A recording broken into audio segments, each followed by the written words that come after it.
ಆಯ್ಕೆಗಳಾಗಿದ್ದರೆ ಮಾತ್ರ ನಾವು charge sheet ಹಾಕ್ತೇವೆ. ಯಾರು ಬೇಕಾದ್ರೆ ಚೆಕ್ ಮಾಡಬಹುದು. Thank you sir. ಅದೇ ರೀತಿಯಾಗಿ ನನ್ನ ಹೆಸರು ನರಸಿಂಹಮೂರ್ತಿ ಅಂತ ಹೇಳಿ ಎಕ್ಸ್ ಟ್ರಸ್ಟ್ ಕಮಿಟಿ ಮೆಂಬರ್ ಮತ್ತೆ ಸ್ಟೇಟ್ ಕನ್ವೀನರ್ ಜನಾರ್ದನ ಕರ್ನಾಟಕ. ನಮ್ಮ DCR ಈಗ ಏನು ಸ್ಟಾರ್ಟ್ ಆಗಿದೆ ಅದು ಫುಲ್ ಆಕ್ಟಿವ್ ಆಗಿ ಕೆಲಸ ಮಾಡ್ತಕ್ಕಂಥದ್ದು ಬಹಳ ನಮ್ಗೆ ಗೊತ್ತಿದೆ. ಸರ್ಕಾರದಿಂದ ಅದ್ರ ಬೇಕಾಗಿರ್ತಕ್ಕಂಥ ಅಗತ್ಯವಾಗಿರ್ತಕ್ಕಂಥ ಮೂಲಭೂತ ಸೌಕರ್ಯಗಳು ಬ್ಯಾಂಕ್ ಇವೆಲ್ಲ ಬೇಕಾಗಿದೆ.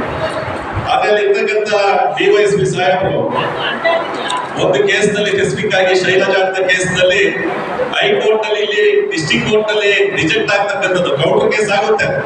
ರಿಜೆಕ್ಟ್ ಆದ ನಂತರದಲ್ಲಿ ಅವರ ಇನ್ವೆಸ್ಟಿಗೇಷನ್ ಸರಿ ಮಾಡ್ತಾರೆ ಅಲ್ಲಿ ಬೇಲ್ ಸಿಗುತ್ತೆ. ಈ ಲ್ಯಾಪ್ಸಸ್ ಅನ್ನ ಯಾವ ರೀತಿ ಸರಿ ಮಾಡೋದು ಪೊಲೀಸ್ ಇಲಾಖೆಯಿಂದ ಅದ್ರ ಬಗ್ಗೆ ಒಂದು ಸ್ವಲ್ಪ ಗಮನವನ್ನು ವಹಿಸಬೇಕು. ನಮ್ಮ SP ಸಾಹೇಬರು ಪ್ರತಿ ಜಿಲ್ಲೆ ದಾಡಿಯಲ್ಲಿ ಇವತ್ತು ಅಂತಾರಾಷ್ಟ್ರೀಯ ಮಹಿಳಾ ದಿನಾಚರಣೆ ಆಗ್ತಾ ಇದೆ.